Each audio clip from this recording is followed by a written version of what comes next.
Telugu Desam party అధికారంలోకి వచ్చి 60 రోజులు కూడా పూర్తి కాల.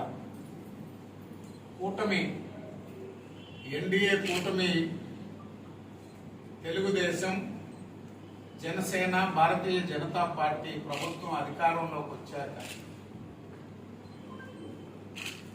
రాష్ట్ర పరిస్థితులు చక్కదిద్దేదానికే దిక్కుదోచినటువంటి పరిస్థితి, అయోమయ పరిస్థితి రాష్ట్రంలో. జగన్మోహన్ రెడ్డికి, వైకాపాకి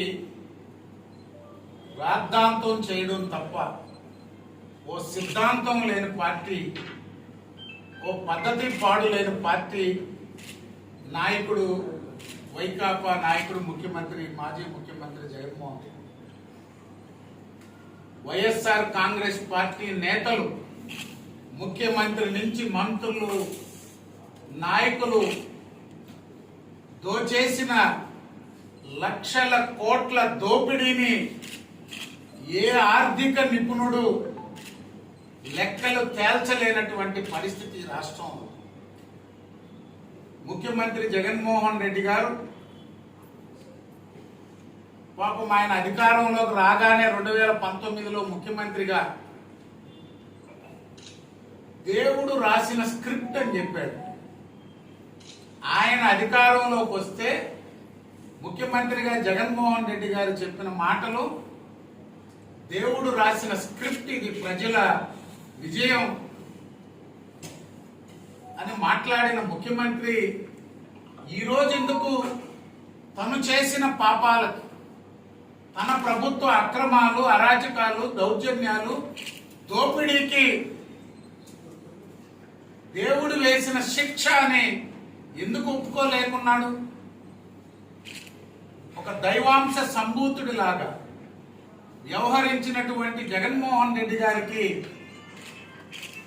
ఆయన ఏదైతే దేవుడు రాసిన స్క్రిప్ట్ అన్నాడో ఆ దేవుడు వేసిన శిక్షే 11 సీట్లు, ప్రతిపక్ష హోదా లేకుండా ఆ దేవుడే చేశాడు.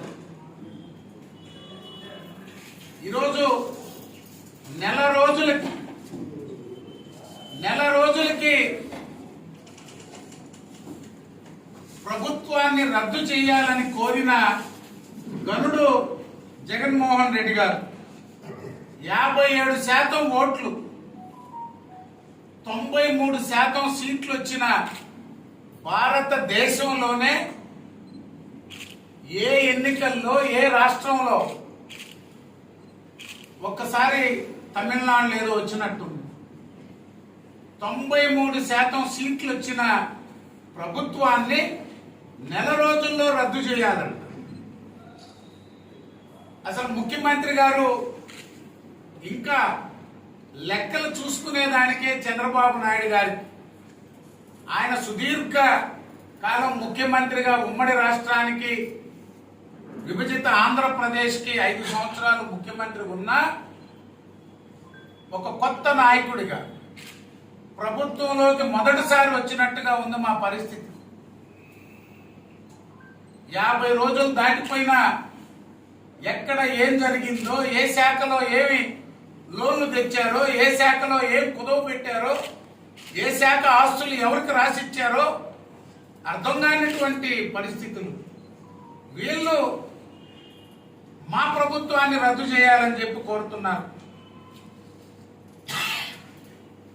5 సంవత్సరాల కాలం ఆనాటి ముఖ్యమంత్రిగా జగన్మోహన్ రెడ్డి పాలనలో జరిగిన దమనకాండ ఈ భారతదేశ చరిత్రలో ఏ రాష్ట్రంలో జరగల.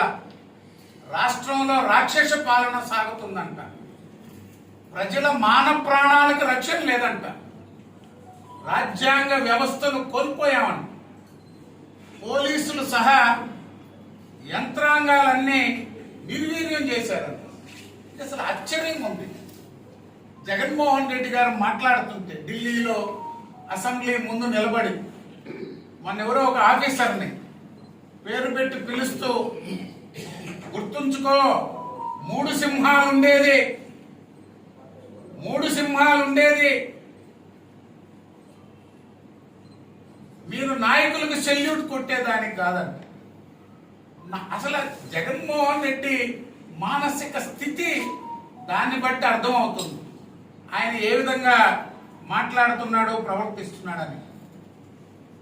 ఈ దేశమంతా ఒక రాజకీయ పార్టీ కాదు, ప్రజా సంఘాలు కాదు, మాజీ అధికారులు కాదు, మొత్తం మీడియా వ్యవస్థ ఒక్కటే మాట్లాడారు. ఏ రాచరిక వ్యవస్థలో ఈ ప్రపంచంలో ఏ నియంత పాలన దేశం కాదు, ఏ నియంత పాలనలో కూడా జరగని దౌర్జన్యకాండ ఆంధ్రప్రదేశ్లో జగన్మోహన్ రెడ్డి గారు ముఖ్యమంత్రిగా పరిపాలనలోనే సాగిందని.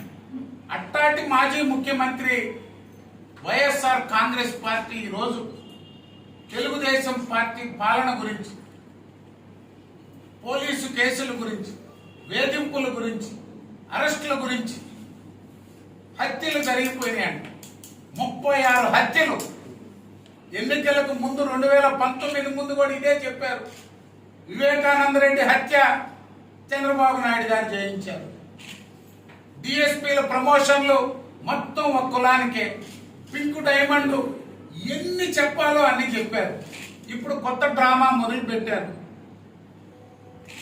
ఆంధ్రప్రదేశ్లో ఏదో జరిగిపోతుందని ఇక్కడ జరిగే వినూత్న కార్యక్రమాలు, ఈ రాష్ట్రాన్ని చక్కదిద్దేటువంటి కార్యక్రమాలు